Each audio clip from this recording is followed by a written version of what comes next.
उन्होंने नू किया अब ना तुम्हारे पैसे अब पूरे हो गए। कार्रवाई नहीं करी जी। हम गरीब आदमी, हम पे क्या कार्रवाई करनी आती है? हम तो कुछ नहीं जानते, अनपढ़ थे वैसे हैं हम। ना जी, खाते में नहीं आए, वैसे देते थे अपने हाथ से। अथॉरिटी के पास गए जी, किसी ने सुनाई नहीं ली हमारी। नुका कोई अमित फमित पे कोई पैसे वैसे नहीं है तुम्हारे। लड़की की शादी की है, उसमें भी पैसे नहीं दिए उनने। बहकाते रहे हमें, कल देंगे, 9 तारीख में देंगे, 10 में देंगे, 15 में देंगे। नमस्कार। शहीद विजय सिंह पथिक स्टेडियम के संदर्भ में आज ये दूसरी वीडियो है जो नोएडा व्यूज़ की टीम आप सभी के सामने ला रही है।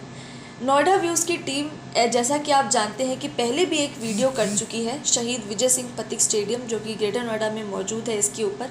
लेकिन जब हमने सारे पहलुओं को खोल कर बारीकी से देखा तो घोटाले और घपले की खबरें जो है वो साफ नज़र आई हमें। वहाँ जाकर हमें पता चला कि कुछ कर्मचारी वहाँ पर ऐसे थे जो छोड़कर चले गए थे। उन कर्मचारियों के पास जाकर हमने बातचीत की तो मालूम चला कि बलेश्वरी देवी जो वहाँ पर काम करती थी, उनके साथ भी 6 लोग और वहाँ पर काम करते थे उसी स्टेडियम में, माली के तौर पर, कुछ स्टाफ के तौर पर काम करते थे। तो हमें पता चला कि उनकी सैलरी आधी दी जाती थी या आधी से भी कम अमाउंट सैलरी का उन्हें दिया जाता था और ये कहकर टाल दिया जाता था कि पीएफ के तौर पे ये पैसा कट रहा है या आधी सैलरी हम आपको अगले महीने या बाद में देंगे। इस दौरान हमें ये भी मालूम चला कि जो वहाँ के मैनेजर हैं अमित सिंह, जिनके खिलाफ नोएडा न्यूज़ लगातार कार्रवाई कर रहा है, वो पेड़ के नीचे ले जाकर कर्मचारियों को समझा देते थे कि इतनी ही सैलरी अभी आपको मिलेगी, बाकी की सैलरी जो है हम आपको बाद में देंगे और इस विषय में आप किसी और कर्मचारी को ना बताएं। ये सारी घटना बहुत दिनों से उनके साथ हो रही थी। उसके बाद जब उन्हें पैसे नहीं मिले तो उन्होंने इस पर आवाज़ उठाने का प्रयास किया। अथॉरिटी के पास अपना लेटर लेकर गए। वो लेटर की कॉपी भी हमारे पास मौजूद है जो नोएडा न्यूज़ आपको प्रोवाइड करा देगी वीडियो में। जब वहाँ अथॉरिटी के पास वो अपनी शिकायत लेकर गए तो अथॉरिटी वालों ने भी उन्हें वहाँ से भगा दिया और कुछ कहकर उनके मुद्दे को टाल दिया।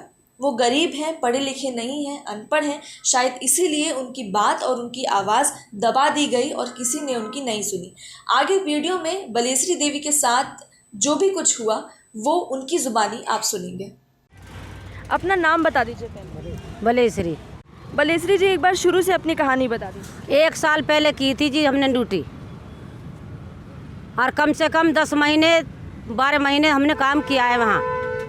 और उसने ये किया, पैसे देवे हो जैसे तो सैलरी हाथ से देवे हो, पैसे हाथ से देवे नु कह देवे सैलरी तुम्हारी पूरी होगी। हम मांगे नु कितने पैसे और जब हमारे इकट्ठे पैसे दिए तो 90,000 रुपया बन रहे थे एक आदमी के। उनने डाले 50,000, 2,000, किसी के 1,000 ऐसे पैसे डाले थे उसने। और आधे पैसे हम कहने लगे जी सर आधे पैसे दिए थे जी, डाले थे उसमें 6-7 महीने के, 8 महीने के 9 महीने के पैसे थे उसमें डाले थे उसने आधे पैसे उसमें खाते से फिर उनने कोई मतलब ही ना देने का पैसे। उन्होंने नू किया अब ना तुम्हारे पैसे अब पूरे हो गए। कार्रवाई नहीं करी जी। हम गरीब आदमी, हम पे क्या कार्रवाई करनी आती है? हम तो कुछ नहीं जानते, अनपढ़ थे वैसे हैं हम। अथॉरिटी के पास गए जी, किसी ने सुनाई नहीं ली हमारी।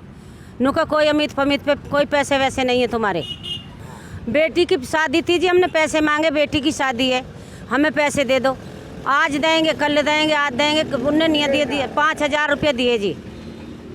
5,000 में शादी होती थी? ऐसे किया उनने। वहाँ से नौकरी हमें मना कर दी कि यहाँ नौकरी मत करो, अब जब तुम्हें सैलरी नहीं मिलती तो नौकरी मत करो। ना जी, खाते में नहीं आए, वैसे देते थे अपने हाथ से। नू कहते थे आगे तुम्हारी सैलरी 7,000 के हिसाब से। नू कहते थे तुम्हारे इतने ही पैसे बनते हैं, इतने ही हम दे देते हैं। अब सब पैसे तुम्हारे बराबर हो गए, हमने सब दे दिए तुम्हारे पैसे।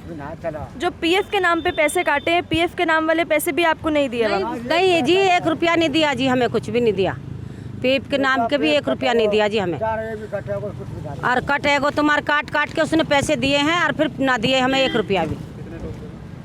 आपके साथ कितने लोग और थे वहाँ पे? हम 6 थे।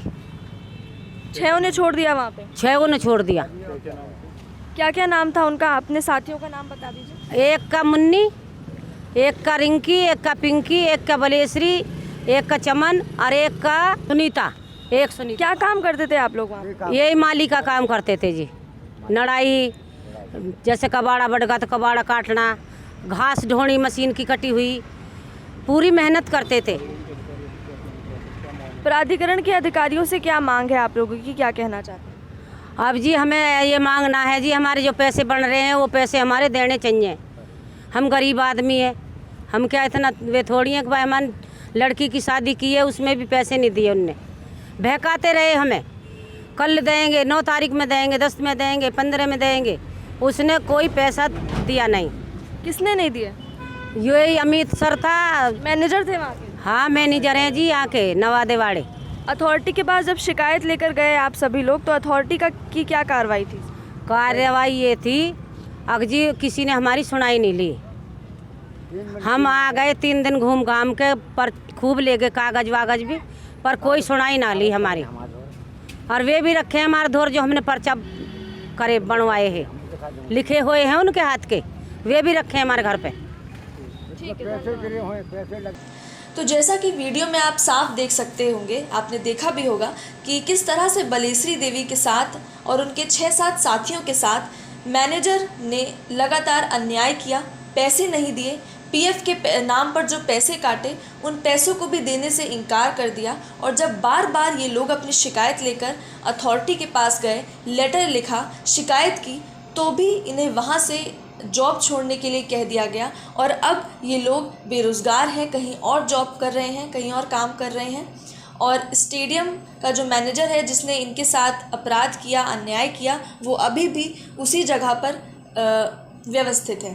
तो शहीद विजय सिंह पथिक स्टेडियम के ऊपर कुछ और जानकारी हम अगले वीडियो में भी लेकर आएंगे आपके साथ, और इस घोटाले और घपले का पर्दाफाश नोएडा व्यूज़ के साथ करेंगे, मेरे यानी जानवी श्रीवास्तव के साथ।